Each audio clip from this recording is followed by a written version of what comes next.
Vamos lá, vamos começar. Vamos lá. Isso aí. Pessoal, boa tarde, muito obrigado pela paciência de todos vocês aí com a gente e vamos começar essa live aqui com café e uma conversa sobre a contratação de colaboradores, né? Contratação de empregados ou de prestadores de serviço, porque é uma coisa que eu tenho visto muito na minha atividade diária e assessorando empresários. E acontece muito do cara falar, pô, esse empregado é caro, folha de pagamento é o maior custo que tem, e enfim. Então eu resolvi chamar meu colega, amigo de longa data aí, que sempre esteve na área trabalhista e na linha de frente, lá no contencioso, no processo. Então é um cara que vai poder falar muito melhor do que eu aqui sobre essa questão que eu estou André Toledo aí, que vocês estão vendo aí, trajado a rigor, né? Diferente de mim.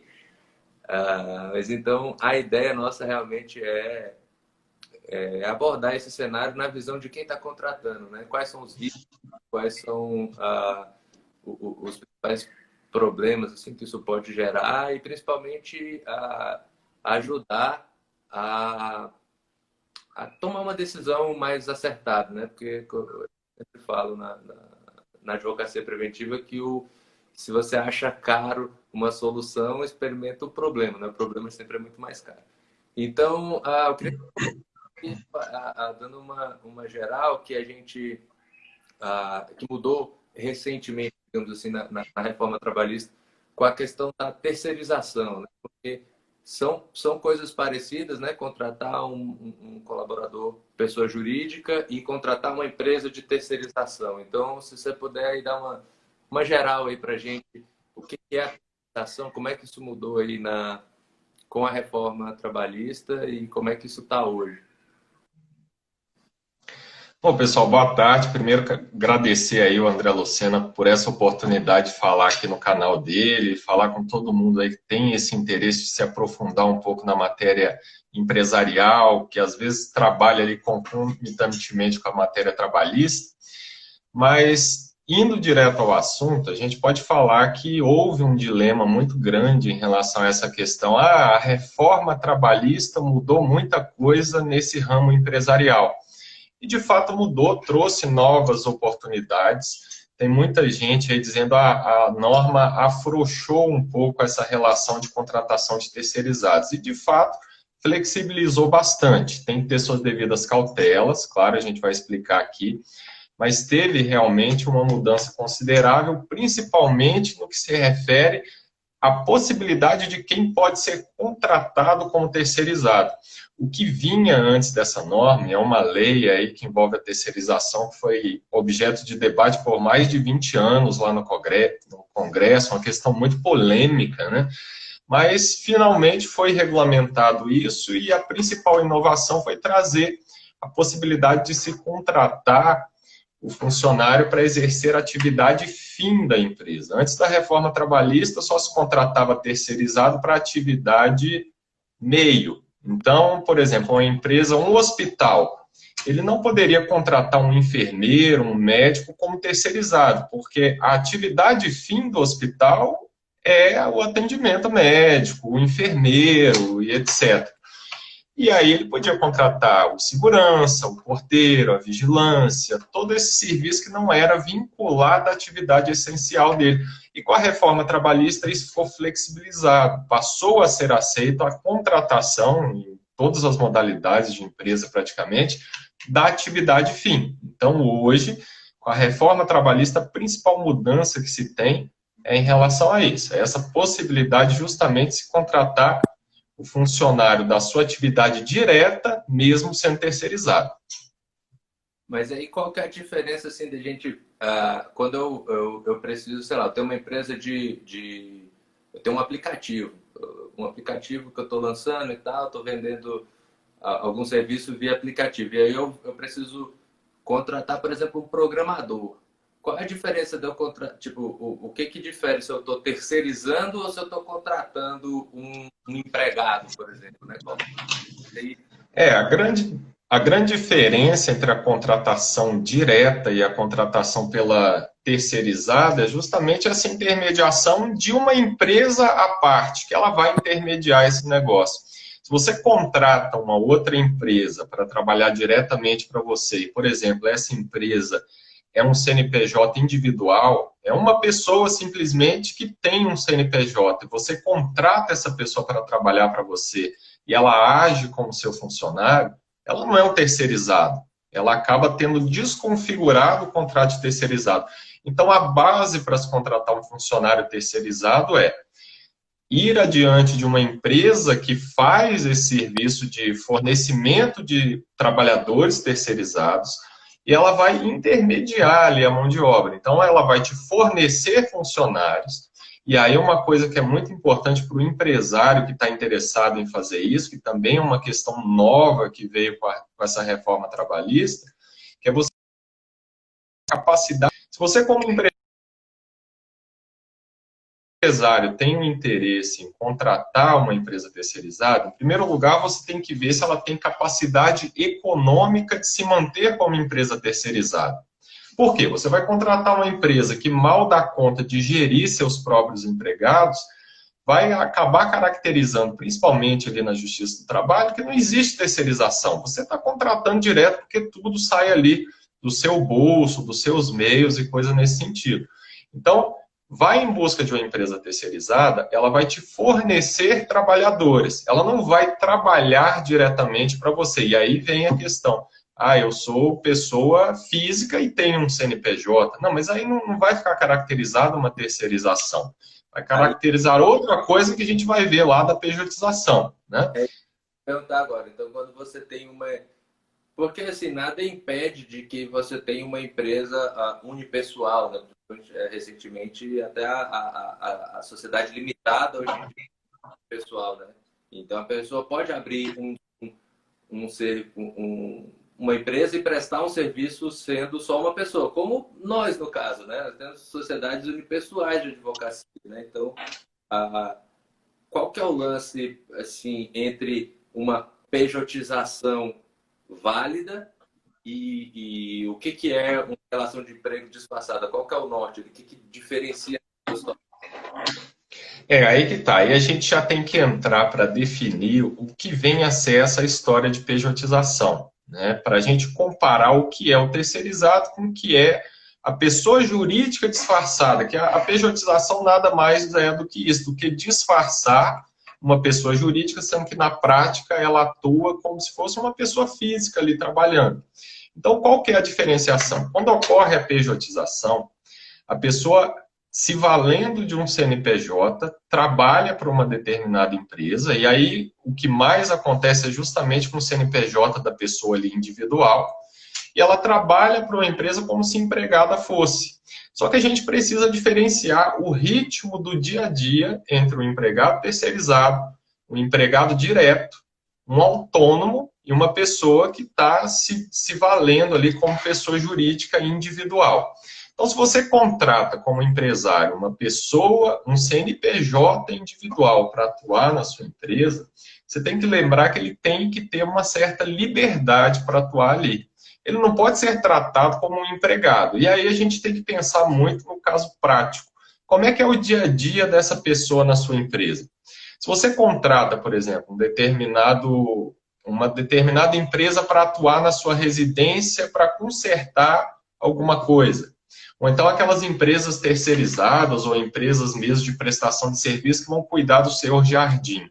Se você chama ele para cuidar do seu jardim, tem até aquela frequência e tudo, mas você não vai, por exemplo, exigir que sempre venha o mesmo profissional, que tenha um horário de trabalho determinado, que faça de determinada maneira, cumprindo ordens, como se empregado fosse. Você contrata o serviço e não a pessoa.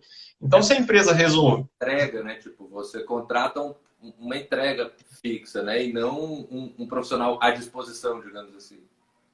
Justamente. Então, uma das questões é assim, ele pode se fazer substituir? Pode. A empresa que está te fornecendo ali a mão de obra na terceirizada, se ela quiser colocar um outro no dia, hoje ele está doente. Se hoje ele está doente, acontece algum tipo de penalidade porque ele não foi porque está doente, você está tendo um empregado, você não está tendo um prestador de serviço, nem um terceirizado. Então, acaba que começa a surgir ali elementos que caracterizam o vínculo empregatício. E aí a gente vê, aí volta a história, né? Você contratou uma pessoa autônoma ou uma pessoa que tem um CNPJ para atuar a seu favor. Então, né? assim, é possível, né? Não é que contratou um CNPJ ou contratou uma pessoa que é uma empresa unipessoal, você contratou, já está errado. Não necessariamente. Não, é possível. Contrata prestador de serviço. É possível contratar uma empresa, mesmo que essa empresa seja uma pessoa só, uma sociedade pessoal, um Eireli, um MEI. Você pode contratar ele, mas se ele tiver as características de um empregado, ele vai ser empregado, né? Sim, aí é que vai ser descaracterizado na Justiça do Trabalho. Você vai contratá-lo como empresa, mas não vai tratá-lo como empregado. Então, quando é uma empresa, ele vai ter suas liberdades, ele tem autonomia de decisão, ele tem um contrato fechado com determinado serviço. Então, o que a gente vê na prática descaracterizar uma empresa? Você contrata uma empresa de sistemas de informática e aí ele chega na sua empresa com aquela determinada tarefa, mesmo que ele vá às dependências da empresa executar o serviço, aí você começa a enlastecer o contrato dele. Não, faz isso aqui para mim, arruma aquilo ali, chega a tal horário, faz tal coisa. Começa a fugir ao contrato que foi estabelecido, ele começa a agir como se fosse empregado. Deixa de ser a pessoa jurídica tradicionalmente contratada e se descaracteriza, acaba gerando um vínculo empregatício e vai dar dor de cabeça para o empresário depois. Então, resumindo, o que a gente já cansou de ouvir, mas é difícil, às vezes, para o empresário visualizar isso. A gente tem basicamente 3 requisitos, né, ou 4 requisitos aí, que uma relação de emprego, né? Eu costumo dizer assim, tipo, para ficar sempre mais fácil, para o direito, o que importa é a natureza do que está acontecendo, né? Quando a gente fala, tem rabinho de porco, orelha de porco, faz um inquiosque. Não adianta eu chamar ele de galo, de passarinho, que não vai ser, ele vai ser um porco. Então, se o cara tem aquelas características de empregado, ele vai ser empregado, independente de eu contratar ele como uma pessoa jurídica, prestador de serviço, colaborador, independente do nomezinho que você colocar naquele negócio, a natureza dele é de empregado. Explica pra gente aí os requisitos, o que considera um empregado? É justamente isso. Quando a gente vê os processos trabalhistas em que se pede o vínculo empregatício, o que a Justiça do Trabalho leva em consideração é justamente o que você está explicando aí, é a realidade. Tem muita gente que se assegura por trás de um papel, de um contrato, e o contrato acaba não valendo muita coisa, né? Então, isso é desconfigurado facilmente através, muitas vezes, de provas testemunhais. E o que se vai provar na Justiça do Trabalho são os requisitos da configuração do vínculo de emprego, que basicamente são a subordinação, a pessoalidade, a onerosidade e a não eventualidade. Aí é bom a gente separar com elementos práticos. Subordinação significa que você passou a dar ordens diretas à pessoa que está trabalhando ali para você. Você contrata ele como pessoa jurídica para prestar um determinado serviço, ele começa a receber ordens toda hora, começa a ser basicamente o teu funcionário, faz tudo que você pede, a hora que você pede, aquela coisa toda. Fica caracterizado isso com testemunha, que mostra ali em juízo o que está acontecendo. A questão da pessoalidade, você contrata a empresa para exige, ou seja, ela não vai poder se fazer substituir por um terceiro. Se você está exigindo isso, mais um elemento configurador do vínculo de emprego. A onerosidade já vem de ofício, basicamente, com a questão da contratação, mas aí você está pagando ele normalmente, então automaticamente já vai ser configurado esse elemento. A forma de salário, digamos assim, né? Porque uma empresa você pode contratar um serviço e pagar só por aquele serviço, você não tem mais relação, mas aí você paga todo mês, no mesmo dia, o mesmo tanto, você está caracterizando aí. Justamente, é mais um requisito que pode configurar, e aí o empregado vai acabar mostrando ali extratos bancários, comprovantes de depósito, tudo mostrando assim, o meu contrato era 5 mil pelo serviço, aí ele passou a me pagar 2 mil todo mês. Olha aqui o vínculo de emprego, né? E a não eventualidade é aquela imposição de jornada, de horário, de permanência no trabalho que foge também à contratação de uma pessoa jurídica avulsa. Você contrata um profissional individual, microempreendedor, para arrumar o encanamento da sua casa, você não vai exigir, venha de segunda a sexta, de 8 a meio-dia, de 2 a 6. Isso vai desconfigurar a relação empresarial dele. Ele vira empregado. E é aí que vem a grande dor de cabeça dos empresários, e isso é o elemento fundamental da pejotização. É justamente quando fica desconfigurado a pessoa jurídica que passa a ser empresário, o empresário que passa a agir como pessoa física e como empregado direto. E para a gente ter uma noção, assim, por exemplo, porque a gente acha caro pô, vai contratar um empregado, vai pagar encargos, FGTS, um monte de coisa por cima. Aí você pensa, pô, eu mando o cara abrir um CNPJ lá, vou pagar até mais, quer dizer, ele vai acabar recebendo mais, né? Porque você pensa, eu pago o salário mais os encargos, esses encargos não vão para ele.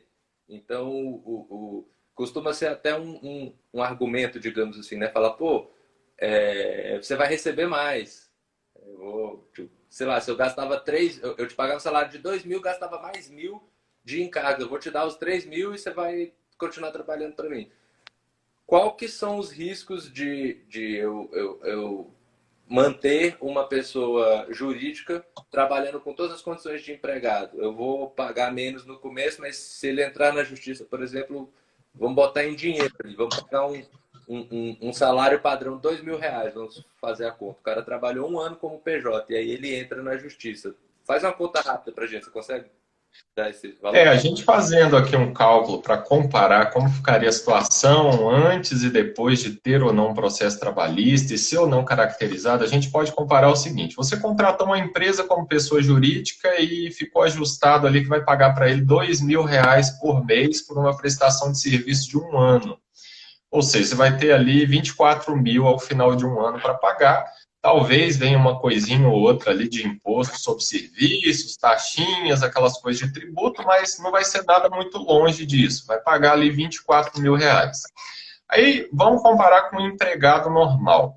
Você contrata um empregado com salário de 2 mil reais, de cara você vai ter que recolher mensalmente 8% de FGTS, você vai ter que pagar férias, 13º, e se houver uma rescisão do contrato ao final, em que você o dispensa normalmente, a gente não está falando de justa causa, outras peculiaridades, e se é uma rescisão tradicional, aí a conta vai aumentar bastante. Porque vamos colocar aí, se você tem por mês uma média de 300 e poucos reais de FGTS, ao final de 1 ano você tem quase 4 mil. Se ele for dispensado sem justa causa, você vai ter que pagar uma multa ali de 40% em cima do FGTS. Então vamos colocar aí 5, 6 mil em torno só de FGTS.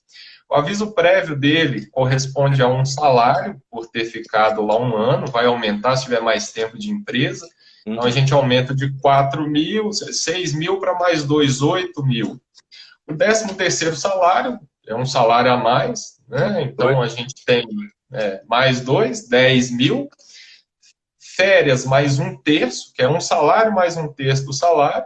A gente está em 13 mil praticamente, quase 13 mil, né?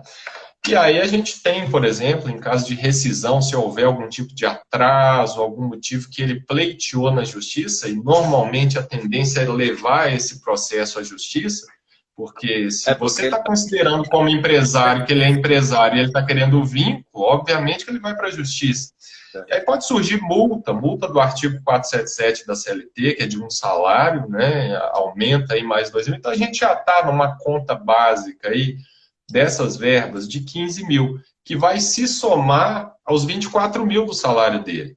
Então você passa, empregado, empresa, pessoa jurídica comum. Quanto que você gastou depois de 1 ano? 24 mil reais. Quanto você gastou se ele for desconfigurado como empresário e reconhecer o vínculo empregatício? Você está chegando aí nos 40 mil, digamos assim. Quase ainda tem quase dobra. E aí a gente ainda tem algumas multas em razão de fiscalização do trabalho, Existe uma previsão na CLT de uma multa, se for microempresa ou empresa de pequeno porte, a multa vai ser aí em torno de R$ 800 por empregado que não for registrado, que for caracterizado essa história da pejotização. Se for empresa comum, essa multa aumenta para R$ 3.000. Então, assim, a gente está fazendo uma conta aqui de uma pessoa que ganha 2.000. Existem muitas... Ou seja, um empregado... Um empregado. Um prestador de serviço que, na verdade, era empregado, em vez de você ir pagando, digamos assim, parceladamente os encargos e os direitos trabalhistas dele ao longo do ano, você vai tomar uma bordoada de... Você pagava 2.000 para ele, você vai tomar uma bordoada de 20.000 fora, o que vai gastar com o advogado no processo e com o advogado para fazer as defesas das multas da fiscalização do trabalho, né? E aí é um dinheiro que não vai nem para você, nem para o empregado. Justamente. Fora recolhimento previdenciário, uma série de outras coisas, né? Então, sai muito caro a questão da descaracterização da pessoa jurídica. É aí que a gente vê, o empresário tem que ter muito cuidado quando ele quer fazer isso, porque de um lado, ele vai ter uma série de benefícios por gastar pouco, mas ele tem que agir da forma correta, porque se ele achar, eu estou arrumando aqui uma economia, talvez ele esteja arrumando para a cabeça depois, porque lá na frente vem uma bomba. É aquela história, né? O custo da integridade não tem preço. Se você fizer certo, por exemplo, o cara era realmente um prestador de serviço. O que é a atividade? Então, eu falo muito no direito empresarial, às vezes o jurídico, a parte jurídica da questão é bem longe, ela está longe. É estratégia, é negócio. O cara tem que olhar friamente, sem querer se enganar. Não adianta o cara falar, porque é muito caro o custo do trabalhador no Brasil. Cara, é a realidade. O que você pode fazer com isso? Pô, esse cara aqui, ó, eu só preciso dele para fazer essa tarefa. Eu não me importo que ele esteja aqui dentro da empresa, que ele bata ponto ou qualquer coisa. Então, pô, talvez esse cara funcione de eu contratar ele como prestador de serviços.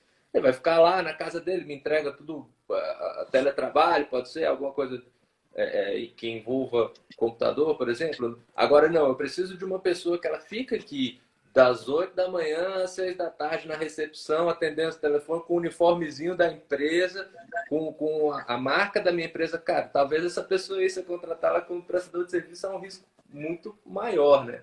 Então, assim, a economia de fazer errado, muitas vezes não compensa. Eu digo que na maioria das vezes não compensa. Agora, não quer dizer que todo prestador de serviço está errado. Contratou PJ, está errado. Então, assim, a estratégia do empresário tem que andar junto com o advogado e analisar caso a caso. Pô, tem esse cara aqui, vamos olhar o que ele faz. Aí o advogado vai dizer para ele, cara, isso aí o risco é muito grande, essa atividade é de empregado, melhor contratar. Ou então, não, esse cara aí realmente ele faz uns prestador de serviço, dá para você contratar por PJ, né? Justamente. E essa questão normalmente começa no momento no momento das vacas gordas, né? Tá todo mundo tranquilo, todo mundo feliz, e eu vejo muito aquela relação, às vezes, de amizade entre colegas. As pessoas se conhecem pouco ali. Então, exemplos práticos que eu já tive, por exemplo, de pessoa que depois se arrependeu desse tipo de atitude, foi na construção civil. Então, já vi, por exemplo, a pessoa consegue um contrato em uma determinada obra da construção civil para colocar os pisos em um prédio inteiro de 20 andares. Aí ele vai lá, você me passa esse contrato? Passa. Ele vai lá, abre um CNPJ e chama 5 amigos lá para trabalhar na determinada obra. Vamos todo mundo trabalhar aqui. Ele fez um contrato comigo que vai me pagar aqui R$ 50 mil por mês, e aí eu pego 7, 8 amigos aqui, divido com todo mundo esse dinheiro. Sem registro, o pessoal, não, vocês são autônomos, estão trabalhando aqui para mim como autônomo. Não é empregado, não é sócio. Não é nada, ele não é PJ, não é empregado, não é nada. Ele é um autônomo, amigo do cara. E aí, quando chega lá na frente, começa a ter problema na obra, vai fazer medição, dá errado, aí ele não recebe, começa a atrasar, aquela coisa toda. Aí aquele pessoal que no primeiro momento era amigo dele, se une e vai para a justiça falando, não, ele recebeu, tem que me pagar. E aí, quando chega no advogado trabalhista uma coisa dessas, o advogado trabalhista ele não vai falar assim, não, vamos calcular só o que vocês combinaram de boca. Ele vai, vamos calcular o que está na lei. E o que está na lei é uma paulada, né? Então vem assim, pessoa que quebra e perde o rumo por isso, por confiança extrema, fugindo um pouco do que prevê a lei. deixa eu comentar aqui, ó, o Ramon fez uma pergunta aí, ó, sobre um contrato bem feito pode ajudar a blindar o empresário contra uma futura tentativa de competição do vínculo trabalhista. Eu, eu gosto muito dessa expressão blindar, porque é uma expressão de venda ótima, mas na realidade não existe, né? Se você vê alguém trabalhando com blindagem patrimonial, cara, não existe isso. Existe proteção. Existe proteção. Se alguém em qualquer mercado, em qualquer área de serviço, em qualquer forma de serviço, estiver te vendendo 100%, aqui é seguro 100%, não existe risco, corre que o cara está te enrolando. Não existe nada no mundo sem risco. Agora, sim, um contrato bem feito, e aí eu vou, como é que eu diria, tomar a liberdade de falar um pouco da minha experiência, do que a gente já fez, porque eu digo, o contrato ele é a ferramenta essencial. 99% dos problemas que você teria com a justiça, se você tiver um bom contrato, você pode diminuir as probabilidades de você tomar algum prejuízo. Agora, sempre, não adianta um contrato ser escrito e assinado e não ser praticado. Porque na Justiça do Trabalho você vai saber dizer melhor do que eu que vale digamos que eles falam a verdade real, né? Não é a verdade do documento. Diferentemente do meio empresarial, que é muito ainda formalista e muito vale o que está formalizado, o que está no contrato, enfim.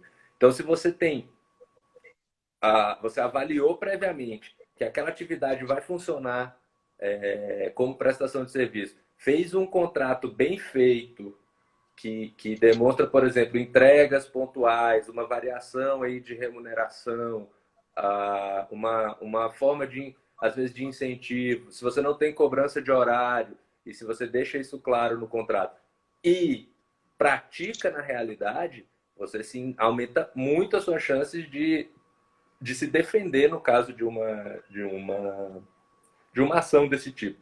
E, assim, muito importante também, dentro desse cenário, para a parte empresarial, é você olhar primeiro para os seus profissionais-chave. Por quê? Esse tipo de coisa, como você deu o exemplo aí de uma construtora, é um movimento de manada. Então, quando o primeiro entrar e conseguir alguma coisa, os outros vão ver e vão fazer também. Então, você não só vai ter o prejuízo para pagar, como você vai ficar sem gente para fazer sua empresa girar. Então, você ganha despesa e perde receita, né? Então, foca nos profissionais-chave, vê quem são assim, as atividades, fala, cara, esse cara eu não posso ficar sem ele. E aí vai analisar o caso dele. Pô, dá para fazer PJ? Dá, então vamos fazer um contrato certo e vamos ver como é que a gente toca isso no dia a dia para não configurar o vínculo. Eu não sei se foi suficiente aí, mas eu acho que da parte contratual é um pouco por aí. Se você quiser acrescentar mais alguma coisa aí, André. Não, é isso mesmo. E na Justiça do Trabalho a gente vê justamente isso aí que você está explicando. O exemplo mais comum que a gente vê desse tipo de situação é o tal do contrato de estagiário. Porque o contrato de estagiário tem muita peculiaridade. Você contrata seu estagiário ali, você tem que ter uma instituição de ensino acompanhando, você tem que ter uma pessoa da empresa fiscalizando, você tem que ter toda uma história própria do estagiário. Aí o pessoal chega lá e fala, vamos botar no papel aqui que você é estagiário. Chega lá na frente, o estagiário vai para a justiça pedir vínculo empregatício, aí vem o empregador e fala, tá aqui meu contrato prevendo tudo. Aí a coisa, vem ele com as testemunhas, conversa de WhatsApp, e-mail, falando, não, eu sou funcionário aqui, ninguém me tratou como estagiário, a secretária faz a mesma coisa que eu. Então, realmente, a justiça do trabalho prima por essa questão, né? A Aí o prática cara, vale muito. o cara manda e-mail com a assinatura fulano de tal. Aí tem um cargo, né? Tipo, às vezes na assinatura do e-mail. E aí o céu é o limite, né? O head, o planner, Não dá para ele desmerecer o contrato também, né? É importante ter um contrato bonito, válido, porque afinal de contas, se eventualmente chega uma audiência trabalhista e o reclamante não leva prova nenhuma, é o seu contrato que vai prevalecer. Então não conte com isso. De repente ele não tem prova de nada e o seu contrato está prevalecendo e vale. Então faça um contrato bem feito, mas não conte só com ele. Faça a coisa certa e reúna prova se tiver alguma coisa contra. Uhum. Então, basicamente isso. Que eu acho que a gente consegue resumir legal dessa conversa aqui. Primeiro, o empresário conseguir dividir na cabeça dele o que é prestação de serviço, o que é terceirização, que aí eu acho que a questão da pessoalidade é o principal. Se você precisa que seja aquele cara sempre, aquela pessoa que você quer, o que aquele cara pode te prestar, então não adianta chamar de terceirizado, porque já tá mais para o prestador de serviço ou empregado. E um ponto aqui, um ponto da terceirização que eu acho que eu não comentei ainda que é importante é a questão do tratamento com o terceirizado. Se você precisa que mude a rotina, que mude o horário, que mude a função, que mude a atividade, você não vai conversar com o terceirizado, você vai conversar com o representante da empresa terceirizada. E na prática a gente vê muito isso, isso acontece muito em banco. Banco tem lá meia dúzia de terceirizados e o gerente de determinado setor chega para o terceirizado, eu quero que você faça assim, eu estou te aplicando tal penalidade, eu quero que amanhã você venha a tal horário. Não é bom que se faça isso, que aí ele fala, meu vínculo é direto com o banco e não com a empresa terceirizada, eu não recebo ordem da empresa terceirizada. Então, a grande diferença do terceirizado é essa, ele é literalmente, através de um terceiro, é que ele vai fazer alguma coisa para você. Eu não mando nele, né? Justamente. Você manda na empresa. Você está achando ruim alguma coisa, reclame com a empresa. Pede para a empresa trocar o terceirizado, alguma coisa nesse sentido. Não faça diretamente, que pode dar dor de cabeça. Aí depois que você olhou essa questão da terceirização, segundo ponto. Beleza, então esse cara não é terceirizado, não. Ele vai prestar serviço para mim. Agora, ele é empregado ou ele pode ser um prestador de serviço? Aí você vai olhar a atividade que ele desenvolve, se você tem controle de coisas que são, digamos assim, detalhes ou adereços aí que vão caracterizar ele como empregado. Controle de horário e você falou da subordinação direta, quer dizer, você tem a influência total em cima do trabalho, do resultado.